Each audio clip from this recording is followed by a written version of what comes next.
Hello student, this is BSI academy classes. अभी जो complete में जो री एग्जाम का एग्जाम हुआ है, जो पेपर हुआ है लाइब्रेरी इन्फॉर्मेशन साइंस के, उसके हमने कुछ सॉल्यूशंस आपके सामने किए। उसमें स्टूडेंट ने काफ़ी अच्छा रेस्पॉन्स किया और भी हम नेक्स्ट क्वेश्चंस के हम सॉल्यूशन आपके लेके आए हैं। तो इसमें हम धीरे धीरे आपके लिए जो पेपर मतलब पेपर 2 पूरा कंप्लीट जो पेपर है उसमें 50 क्वेश्चन पेपर बन के और 100 क्वेश्चन पेपर 2 के जो हैं उसमें से हम इंपॉर्टेंट क्वेश्चन जैसे लाइब्रेरी साइंस की बात करें तो उसमें मैनेजमेंट के, आपके रिसर्च के, आपके ICTs के और लाइफ साइंस के पार्ट को डिस्कस करेंगे। ऐसी पेपर वन में जो है DI, ICT, teaching aptitude, research aptitude, जो डिफरेंट जो यूनिट्स हैं उनके हम सारे टॉपिक हम डिस्कस करेंगे।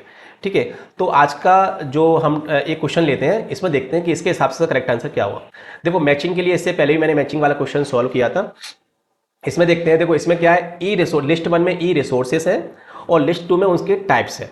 तो ई रिसोर्सेस और उनके जो टाइप्स हैं उनको देखते हैं। जैसे इसमें ए में दिया है समर्थ, LIS फोरम, इंट्यूट और CBBS। अब देखो, और लिस्ट बी में जो दिया है पास subject gateway, web portal, bulletin board, discussion forum. अब आपके हिसाब से इसका करेक्ट आंसर क्या हो सकता है वो आपको बताना है। देखो आपको नहीं पता समर्थ क्या है, इंट्यूट क्या है, CBBS क्या है, नहीं पता, कोई बात नहीं। अब सॉल्व कैसे करेंगे आपको बताता हूँ मैं। देखो आपको पता है LIS, जो इसका बी जो ऑप्शन है LIS फोरम और डिस्कशन जो ग्रुप्स होते हैं वो सेम टाइप का लग रहा है मुझे। LIS फोरम और डिस्कशन ग्रुप मतलब बी का फोर्थ। अब देखो बी का फोर्थ जो है अपने आंसर में, बी का फोर्थ फर्स्ट वाले में भी है और थर्ड वाले में भी है। अब दोनों में इसका ऑप्शन है। अब आपके हिसाब से इसका करेक्ट आंसर क्या हो सकता है। अब देखो बी है तो इसके दो आंसर हो सकते हैं। बी का मतलब बी का फोर्थ, बी का जो फोर्थ है वो फर्स्ट वाले में है और थर्ड वाले में, दोनों में इसका ऑप्शन आ रहे हैं। अब देखो आपके हिसाब से ऑनलाइन फोरम और डिस्कशन ग्रुप्स क्या होते हैं, आपको पता, बताइए इसके बारे में, आपको थोड़ी सी नॉलेज हो तो। LIS मतलब library and information science forum और डिस्कशन जो ग्रुप्स होते हैं वो क्या होता है, एक ऑनलाइन या फिजिकल प्लेटफॉर्म्स होते हैं जहां पर प्रोफेशनल्स, स्टूडेंट्स और researcher library and information science के फील्ड में कोई भी कन्वर्सेशन कर सकते हैं, अपनी नॉलेज को शेयर कर सकते हैं, क्वेश्चन पूछ सकते हैं, किसी भी टॉपिक से रिलेटेड जो टॉपिक है उनसे आपस में डिस्कस कर सकते हैं। उनको बोलते हैं ऑनलाइन फोरम्स या डिस्कशन ग्रुप्स। ठीक है, अब जी क्या करते हैं, डिस्कशन ग्रुप्स क्या होते हैं, उसमें कोलैबोरेशंस भी कर सकते हैं, प्रोफेशनल डेवलपमेंट भी हो सकता है, नेटवर्किंग भी कर सकते हैं, प्रॉब्लम सॉल्विंग के लिए भी यूज़ किया जाता है, रिसोर्स शेयरिंग के लिए भी यूज़ करते हैं और ओपन डिस्कशन भी इसमें हम करते हैं। अब देखो इसमें और क्या क्या काम होता है, इसकी एक्टिविटीज़ क्या होती हैं। इसमें टेक्निकल डिस्कशन होता है, जॉब पोस्टिंग्स के काम भी होते हैं, कॉन्फ्रेंस का अपडेट भी मिलता है आपका, और जो आज के जो टॉपिक है, जो लेटेस्ट टॉपिक हैं उनमें जो न्यू टेक्नोलॉजी जैसे आई है, artificial intelligence, machine learning, digital library, जो इमर्जिंग ट्रेंड्स हैं उनके बारे में भी डिस्कस होता है। और इसके साथ साथ रिसर्च कोलैबोरेशंस का काम भी LIS फोरम्स या डिस्कशन ग्रुप में किया जाता है। अब देखो बहुत सारे डिस्कशन ग्रुप्स होते हैं, लिस्ट होती है। अब बहुत सारे इसके एग्जांपल्स हो सकते हैं रिसर्चर ग्रुप्स के। तो सिंपल सा मैंने आपको बता दिया, जो आपके LIS आपके फोरम्स और डिस्कशन ग्रुप्स क्या करते हैं, एक ऐसा प्लेटफॉर्म्स होता है जहां पर LIS के जो रिसर्चर्स होते हैं, अकेडमिशियंस होते हैं, वो आपस में डिस्कस कर सकते हैं डिफरेंट फील्ड्स पे। ठीक है, अब देखो आपका जैसे ALA है, अमेरिकन लाइब्रेरी एसोसिएशन है, लाइब्रेरी की लिंक्स है, स्टैक एक्सचेंज है, ऑटोकैड है, ये सारे इसके एग्जाम्पल्स के फॉर्मेट्स को यूज हम कर सकते हैं। ठीक है, तो मैंने आपको सिंपल बता दिया। तो जी तो बात जो फिक्ट हो गई कि LIS फोरम बी का आपका फोर्थ वाला करेक्ट आंसर है। करेक्ट, आपका बी का फोर्थ बिल्कुल एकदम करेक्ट है। ठीक है, तो बी का फोर्थ आपके दो ऑप्शन में आ रहा है, बी का फोर्थ फर्स्ट वाले में भी आ रहा है और बी का फोर्थ जैसे फर्स्ट वाला भी आंसर हो सकता है और आपका थर्ड वाला भी आंसर हो सकता है। अब इसके नेक्स्ट देखते हैं। अब जैसे इसमें जा रहा है समर्थ, समर्थ क्या है, इंट्यूट क्या है, इसके बारे में भी थोड़ा आपको पता करना पड़ेगा कि समर्थ का यूज हम क्या होता है, समर्थ का पर्पज क्या होता है, समर्थ क्यों यूज किया जाता है। अब देखो समर्थ का एक्सप्लेनेशन आपको नहीं पता तो मैं आपको बताता हूँ। समर्थ भारत सरकार के द्वारा एक ऐसा इनिशिएटिव है, ऐसे जिसका उद्देश्य हायर एजुकेशन के जो आपके इंस्टीट्यूट होते हैं उसमें मैनेजमेंट और एडमिनिस्ट्रेशन को डिजिटल फॉर्म में लाना, उसको मजबूती प्रदान करना, कारगर बनाने का काम समर्थ जो प्लेटफॉर्म वो करता है। यह विशेष रूप से भारतीय जो यूनिवर्सिटीज़ हैं और जो उनके कॉलेजेस हैं उनके लिए डिजाइन किया गया है। ठीक है, इसका मेन उद्देश्य क्या है, जो अपने भारत में जो हायर एजुकेशन की जो उच्च शिक्षा संस्थान हैं उनमें प्रबंधन, मैनेजमेंट और एडमिनिस्ट्रेशन, प्रशासन का को डिजिटल फॉर्म में करने के लिए समर्थ एक भारत का एक इनिशिएटिव है, एक पहल है।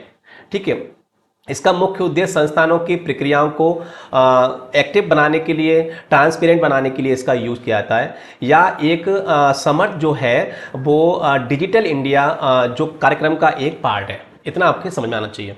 अब समर्थ जो समर्थ प्लेटफॉर्म है उसके मुख्य एलिमेंट्स क्या हो सकते हैं? उसके मुख्य एलिमेंट होते हैं विश्व यूनिवर्सिटीज़ मैनेजमेंट सिस्टम, क्लाउड आधारित प्लेटफॉर्म, ईआरपी मैनेजमेंट, आपका जिस सब इसके डेटा को गोपनीय सुरक्षा बनाना, विस्तृत मॉडल प्रदान करना और छात्रों के लिए एक सेंट्रलाइज सिस्टम क्रिएट करना और एकीकरण। मतलब इसका मेन पर्पज होता है, मतलब जितने भी भारत में हायर एजुकेशन के जो यूनिवर्सिटीज़ हैं, कॉलेज हैं, उनको डिजिटल फॉर्म में लाना, उनकी एक्टिविटीज़ जो उनमें काम होते हैं, जैसे विश्वविद्यालयों का डिजिटल प्रवर्तन करना, शासन जो आपस में काम करते हैं, पारदर्शिता, रियल टाइम निगरानी करना, छात्रों के लिए सिस्टम बनाना, और इतना ये काम सारे समर्थ के अंदर किए जाते हैं। ठीक है, तो समर्थ क्या हो गया? समर्थ एक तरह का देखो, अब समर्थ क्या, एक तरह का वेब पोर्टल हो गया, एक तरह क्या हो गया।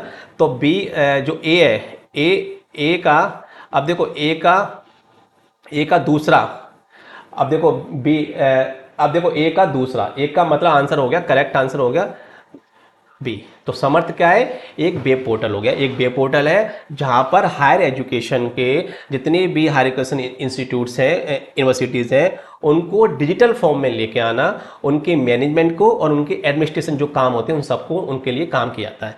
तो देखो पहले का दूसरा और पहले का दूसरा, देखो ये बात तो समझ में आ गया।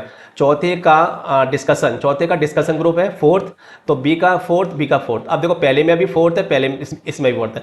अब तीसरा देखते हैं, इंट्यूट और सीबीएस क्या हो सकते हैं? इंट्यूट क्या हो सकता है और सीबीएस क्या हो सकते हैं? दोनों के लिए आपको जो दोनों चीज़ें आपको देखनी पड़ेंगी। आप देखो इंट्यूट देख लेते हैं। इंट्यूट क्या होता है? एक फ्री सब्जेक्ट गेटवे है। कैसा है? एक फ्री ऑनलाइन सर्विस है, एक फ्री ऑनलाइन सर्विस गेटवे है जिसका यूज यूके यूनिवर्सिटीज़ के नेटवर्क के लिए किया जाता है। यूनाइटेड ऑफ किंगडम जो यूके के लिए क्रिएट किया गया है। इसमें लगभग इसका जो उद्देश्य होता है वो सब्जेक्ट स्पेसिफिकेशंस होता है। इसमें arts and humanities, health and life science, science engineering and technology और सोशल साइंस के सब्जेक्ट के रूप में ये काम करता है। इतनी बात आपके समझ में, डिटेल नहीं देखेंगे, केवल इतना इसमें देखेंगे। तो इसका मतलब हो गया जो इंस्टीट्यूट है वो क्या है? एक सब्जेक्ट गेटवे है। तीसरे का फर्स्ट, तो तीसरे का फर्स्ट किस में आ रहा है? पहला आ रहा है। तो तीसरा जो है का करेक्ट आंसर गलत हो गया। तो फर्स्ट क्या हो गया आपका? इंस्टीट्यूट क्या है? सब्जेक्ट गेटवे है। अब सीबीबीएस, तो सीबीबीएस लास्ट बचा है आपका बुलेटिन बोर्ड है। सीबीबीएस क्या है? एक बुलेटिन बोर्ड है। अब बुलेटिन बोर्ड क्या करता है, जो थोड़ा सा इसमें हम देख लेते हैं। बुलेटिन बोर्ड जो होता है वो क्या करता है बुलेटिन बोर्ड को भी डिस्कस थोड़ा सा कर लेते हैं। बुलेटिन बोर्ड का काम क्या होता है? अब देखो जो बुलेटिन सीबीबीएस जो होता है उसके बारे में आप थोड़ा बताइए मुझे, आपको अगर आता हो, अगर आपको समझ में आ रहा हो क्या होता है सीबीबीएस। एक ऑनलाइन, बताइए आपको कुछ क्लियर हो रहा हो। अब देखो सीबीएस जो बीबीएस होता है एक कंप्यूटराइज बुलेटिन बोर्ड सिस्टम है जो क्या कहता है 1978 में इसको क्रिएट किया गया था। इसको बार्ट क्रिस्टिन और रैंडी सॉस के द्वारा शिकागो में इसको क्रिएट किया गया था। ठीक है, ये क्या करता है? जो इसका मेन उद्देश्य क्या है? कंप्यूटराइज बुलेटिन बोर्ड है। इसमें electronic communication, message board, file sharing, modern access, ये सारे काम इसके अंदर किए जाते हैं। 1978 में 16 फरवरी 1978 में ये फर्स्ट स्टेप्स है ऑनलाइन कम्युनिटीज़ के लिए, जिसको बार्ट क्रिस्टिन और रैंडी सॉस के द्वारा डेवलप किया गया था शिकागो में, इलिनॉइस शहर है उसके अंदर इसको क्रिएट। इतना ही देखेंगे। तो ये क्या है? एक ऑनलाइन क्या है? एक कंप्यूटराइज बुलेटिन बोर्ड सिस्टम है जिसमें क्या करते हैं? मैसेज का कम्युनिकेशन, इलेक्ट्रॉनिक कम्युनिकेशन, ये सारे काम इसके अंदर, फाइल शेयरिंग, इतने सारे काम इसके अंदर किए जाते हैं। तो ये बात भी आपके समझ में आ गई। तो इसका जो करेक्ट आंसर हुआ वो हुआ first is the correct answer.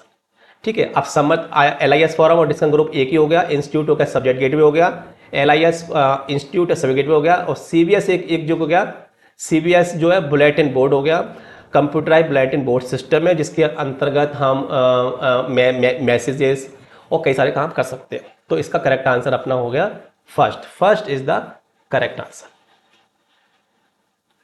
ठीक है, अब इसका एक्सप्लेनेशन आपको कैसा लगा आप बताइए। और मैं आपको बता दूं BSI एकेडमी में ऑनलाइन कोर्सेज चल रहे हैं UGC नेट सेट एग्जाम्स के लिए, स्टेट एग्जाम्स के लिए, KVS NVS सारे एग्जाम्स की तैयारी के लिए हमारे ऑनलाइन कोर्सेज है रनिंग है, जिससे आप एडमिशन्स के लिए आप हमें व्हाट्सअप या कॉल हमें कर सकते हैं। वीडियो को डिस्क्रिप्शन वाला नंबर है जहाँ पे आप हमें मैसेज या कॉल करके पूछ सकते हैं। ठीक है, और मैं कुछ अब देखो सारा एक्सप्लेनेशन नहीं कर, थोड़ा थोड़ा पार्ट में करेंगे तो आपको समझ में भी आएगा। सारा एक्सप्लेन कर देंगे एक साथ जल्दी जल्दी ले तो मजा नहीं आएगा। धीरे धीरे मैं एक्सप्लेन करूंगा और आपको उसका आंसर बताऊंगा, जिससे आपके पॉइंट ऑफ व्यू से आपको कोई भी दिक्कत क्रिएट ना हो। ठीक है, अब मैं नया कुछ और टॉपिक आपके लेके आएंगे, कई सारे पार्ट में इसको हम डिस्कस करेंगे पूरे पेपर को, और जो एक एक क्वेश्चन दो क्वेश्चन को हम एक्सप्लेनेशन आपके सामने करते जाएंगे। ठीक है, धन्यवाद, शुक्रिया, नमस्कार।